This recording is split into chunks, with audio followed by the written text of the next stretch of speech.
नमस्कार। मृगशिरा नक्षत्र पर विस्तार से चर्चा की जाएगी। मृगशिरा नक्षत्र का स्वामी मंगल होता है और मंगल की ही महादशा जन्म के समय मृगशीर नक्षत्र वालों की होती है। मृगशीर नक्षत्र में ये फायदा है कि आधे शुरू के नक्षत्र की जिनका जन्म होगा वो वृषभ राशि और बाद का जो नक्षत्र होगा उनकी मिथुन राशि होगी, लेकिन दोनों का स्वामी मंगल है। जिनका भी जन्म मृगशीर नक्षत्र में होगा उनका जन्म के समय मंगल की महादशा होगी। उसके बाद 18 और 7 25 साल की उम्र से पहले मंगल की दशा समाप्त हो जाती है। फिर राहु की महादशा जब 25 साल से पहले समाप्त हो गई तो 41 साल की उम्र से पहले पहले बृहस्पति की महादशा समाप्त होती है और शनि की महादशा फिर 60 वर्ष की आयु तक समाप्त हो जाती है। सब नोट कर लीजिए। फिर मैं लग्नों के बारे में बात करूंगा, आप सीक्वेंस को जोड़ते रहना। मैं बार बार ये नहीं बताऊंगा आपकी ये दशा रहेगी ये दशा रहेगी, एक बार समझ लो, क्योंकि नक्षत्र एक ही है और 60 वर्ष की एज तक शनि की महादशा रहेगी, उससे पहले समाप्त हो जाती है और उसके बाद 77 वर्ष की एज से पहले बुध की महादशा समाप्त हो जाएगी और उसके बाद 84 साल की उम्र से पहले केतु की महादशा। जो बहुत भाग्यशाली लोग होंगे उनकी शुक्र की महादशा आएगी 84 साल की एज के बाद और वो उसमें बहुत सुख प्राप्त करेंगे। अब मैं सिर्फ शॉर्टकट में लग्नों की बात कर लेता हूं। मेष लगन के लिए जन्म के समय मंगल की दशा तो होगी ही, उनके लिए राहु, बृहस्पति और शनि ये दशाएं बहुत शुभ होंगी, लेकिन बुध की दशा कष्टकारक होगी। केतु भी कष्टकारक, शुक्र शुभ फल देगा। वृषभ राशि के लिए मृगशीर नक्षत्र हो तो अच्छा फल प्रदान करने वाला होगा मंगल, लेकिन अग्नि भय, चोट आदि का या ऑपरेशन का खतरा 7 साल की उम्र से पहले पहले होता है। लेकिन उसके बाद बृहस्पति भी 16 वर्ष तक यानी कि 41 राहु की दशा 25 साल से पहले समाप्त हो जाएगी आपकी वृषभ लगन, और फिर 41 तक बृहस्पति और 70 तक शनि, ये सब इनके लिए शुभ फल प्रदान करती हैं। कोई दशा ऐसी नहीं है। सिर्फ लास्ट में 84 साल की उम्र के बाद शुक्र की महादशा रोग कारक बनती है। मिथुन लगन, मृगशीर नक्षत्र बहुत शुभ फल देने वाले ग्रह होते हैं। मंगल योग कारक, बृहस्पति, शनि और बुध निरंतर तीनों दशाएं शुभ।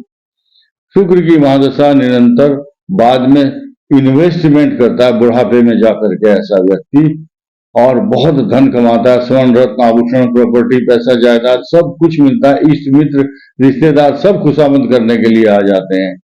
और कर्क लगन और मृगशिरा नक्षत्र के लिए वरदान बन जाता है मंगल की महादशा। बृहस्पति भाग्य उदय कराता है। शनि कुछ कष्ट देता है 60 साल की उम्र से पहले, लेकिन उसके बाद बुध की दशा विदेश यात्रा कराती है। केतु की दशा रोग कारक और शुक्र की महादशा में हर प्रकार के सोना चांदी हीरे मोती मणि मालाएं, मान सम्मान प्रॉपर्टी पैसा गाड़ी बड़ी बड़ी गाड़ियां और नेतागिरी चलती रहती है। वृद्धावस्था में भी आपने देखा होगा 2-3 राष्ट्रपति ऐसे हुए हैं वृद्धावस्था में, 80 साल की उम्र के बाद भी। नाम बताना उचित समझूंगा, आर वेंकट रमन, एपीजे साहब भी रहे हैं और भी बड़े बड़े राष्ट्रपति हुए जिनकी वृद्धावस्था में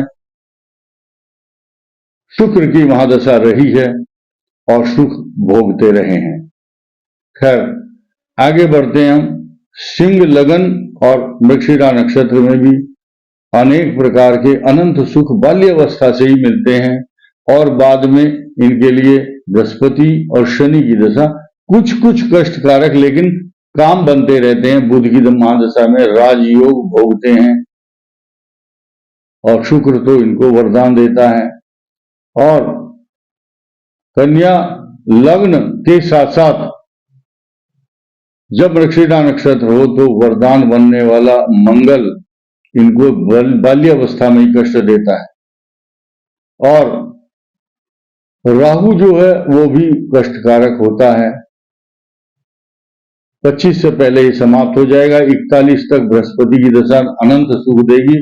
शनि भी लोन लेकर के इनको बहुत सारी प्रॉपर्टी देता है और अनंत लाभ देता है। बुध की दशा में उसका उपभोग करते हैं 60 से लेकर 77 तक, और फिर 84 तक केतु कष्ट देता है। और शुक्र की महादशा में हर प्रकार के मनोरथ पूर्ण होते हैं, तीर्थ यात्रा होती है। लोगों की शादियों में ऐसे व्यक्ति बहुत दान करते हैं, पुण्य करते हैं, जीवन भर तीर्थ यात्राएं करते हैं। तुला लगन मृगशीर नक्षत्र के लिए अनंत सुख देने वाला मंगल एक बहुत पॉजिटिव चीज आप पूरे विश्व के लोगों को मैं बताना चाहता हूं। तुला लग्न हो और बाल्यावस्था में मंगल की दशा हो तो शास्त्र चिल्ला चिल्ला करके बताते हैं। बृहद ज्योतिष सार से लेकर मानसागरी तक, जैमिनी सूत्र से लेकर के लघु पाराशरी तक बोलते हैं। एक ही श्लोक हर जगह प्रचलित और प्रसिद्ध है, न भौमो मार्को भवेत, तुला लगन में मंगल की दशा हो, राशि कोई भी हो, वो मंगल मार्केश नहीं होता। लोगों का सिद्धांत ये होता है कि सप्तम और द्वितीय स्थान का स्वामी मार्केश बनता, मृत्यु का कारक। लेकिन ये स्थिति, ये पोजीशन, ये थ्योरी यहां काम नहीं करती है। मेष लगन पर चल सकती है, क्योंकि मेष लगन में द्वितीय और सप्तम भाव का कारक शुक्र होता है, वो मार्केश बन सकता है as per the situation of the planetary position in the horoscope. सबके लिए बात नहीं कर रहे हैं, निर्भर करता है ग्रह कहां बैठा है। कुछ लोग कमेंट करते हैं मेरा ये लगन है जी, ये राशि है, वो ऐसे कमेंट करना, डेट ऑफ बर्थ लिख देना, जब तक जन्म स्थान सही तरह से लैटिट्यूड लॉन्गिट्यूड निकाल करके प्लैनेटरी पोजीशन का अध्ययन ना किया जाए, ऐसे बोलना ठीक नहीं होता। और ऐसे कमेंट करना सार्वजनिक स्थल पर, लोग बोलेंगे गुरुजी अपना नंबर दे दीजिए। भाई इतना टाइम कहां है मैं नंबर दूं? किसी को दे दिया तो दूसरा बोलेगा मेरे को भी दो। नहीं, हम आप लोगों के फोन आने से ही परेशान हैं। अब हम बात करते हैं, तुला लगन की बात कर रहे थे। मंगल मार्केश नहीं होता, राहु शुभ देता फल देता है, बृहस्पति रोग कारक, शनि वरदान बनता है और बुध विदेश यात्रा कराता है। तथा आगे शुक्र की महादशा अनंत सुख देती है, लेकिन रोग भी देती है, मृत्यु भी देती है। तुला लगन में शुक्र की महादशा। और वृश्चिक लगन के लिए बाल्यावस्था से ही कुछ रोग तो होंगे, लेकिन सोने की चम्मच लेकर के पैदा होते हैं। राहु की दशा भी शुभ फल देती है, बृहस्पति, शनि, सिर्फ बुध आएगा जब 60 साल के बाद, वो रोग देगा। अनिष्ट की आशंकाएं, हृदय रोग, कोलेस्ट्रॉल, इस टाइप की नर्व सिस्टम को खराब करता है, या न्यूरोसर्जन की जरूरत पड़ती है उस समय में। केतु इंटेस्टाइनल इन्फेक्शन और शुक्र अनंत सुख और मोक्ष भी प्रदान करता है। केतु भी मोक्ष का कारक है। केतु को सिखी कहा गया है, वरदान देता है, मोक्ष का कारक और मोक्ष की बातें करवाता है, वैकुंठ देता है केतु। बहुत से लोग जो केतु की महादशा में शरीर का त्याग करते होंगे, उनको अगर अष्टम भाव में है या द्वादश में या बृहस्पति से दृष्ट है तो मोक्ष मिलता है, वैकुंठ मिलता है, जिसको बड़े बड़े ऋषि मुनि तरसते हैं। और धनु लग्न के लिए मृगशिरा नक्षत्र वरदान बन जाता है, और मंगल की दशा भी शुभ रहती है। बृहस्पति तो आएगा 25 के बाद, लेकिन उससे पहले राहु भी इनके को स्टेबल कर देता है। ज्ञान, बुद्धि, विवेक, कला, कौशल, उन्नति, हर प्रकार के सुख। और शनि की दशा 19 साल शुभ। बुध तो इनको वरदान देता है और सारे सुख प्रदान करता है घर में आकर के। शुक्र रोग कारक होता है, केतु शुभ होता है। और मकर लगन मृगशीर नक्षत्र के लिए भी हर प्रकार के सुख समृद्धि लाभ देता है। योग कारक है मंगल। योग शब्द का मतलब है दो स्थानों का स्वामी। खराब स्थान नहीं है वो, लाभ और चतुर्थ भाव। और आगे सब दशाएं शुभ फल प्रदान करती हैं, सिर्फ बृहस्पति ही इनको घुमाता है 16 साल तक, 25 से 41 तक। इन्वेस्टमेंट कराना, भाग दौड़ कराना, एक जगह टिकने नहीं देता। भाइयों से विवाद, कुटुंबियों से परेशानी। और कुंभ लगन के लिए मंगल योग कारक, राहु शुभ, बृहस्पति अनंत सुख, शनि भी, लेकिन बुध 60 साल की उम्र के बाद रोग कारक बनता है। वही हृदय रोग की बात बताई, कोलेस्ट्रॉल, न्यूरोसर्जन की आवश्यकता पड़ती है। केतु इन्फेक्शन का कारक है, और केतु में अगर मृत्यु होती है तो निर्भर करता है कहां केतु बैठा है। शुक्र इनके लिए वरदान बनता है। अगर केतु की दशा में नहीं मरता ऐसा आदमी तो 100 साल को पार कर जाता है। मीन लगन के लिए मृगशीर नक्षत्र अत्यंत शुभ फल प्रदान करता है। मंगल की दशा योग कारक, क्योंकि धन स्थान और भाग्य स्थान के स्वामी की दशा होती है। ये बहुत तरक्की करते हैं। राहु की दशा इनको बिल्कुल एक्सपर्ट बना देती है, और बृहस्पति की दशा आते आते ये अपने व्यक्तित्व को एक्सपोजर मिलता है इनको लाइफ में। जज, वकील, बड़े बड़े पोस्ट पर जाते हैं, इंजीनियर, सॉफ्टवेयर, और दसम भाव में प्रोफेसर भी बनाता है। अच्छा वक्ता, अच्छे धर्म गुरु, अच्छे ज्योतिष शास्त्र विशेषज्ञ भी होते हैं मीन लगन वाले।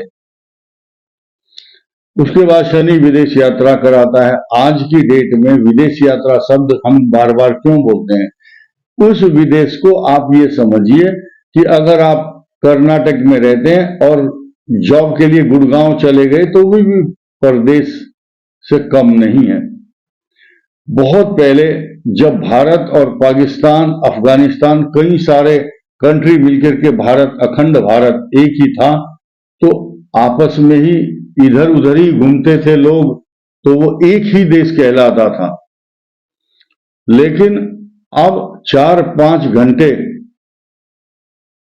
जहाज में बैठ करके कहीं दूर जाते हैं 2-3 घंटे के लिए, उसको परदेश कहा जाता है। परदेश, अन्य प्रदेश या विदेश में जाकर के उनको सुख मिलता है। मीन लगन के लिए अनंत सुख देता है शनि, और बुध की महादशा बहुत ही लाभकारी मानी गई है, क्योंकि इनके चतुर्थ और सप्तम का कारक होता है। केतु कष्ट देता है। शुक्र की महादशा में मीन राशि के लिए, मीन लग्न के लिए मृत्यु कारक माना गया है शुक्र की महादशा।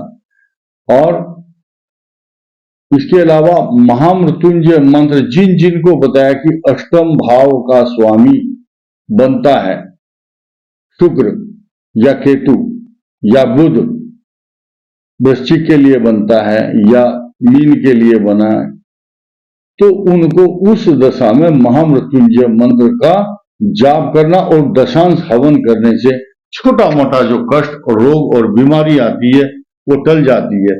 इस वीडियो में इतना ही। धन्यवाद, नमस्कार।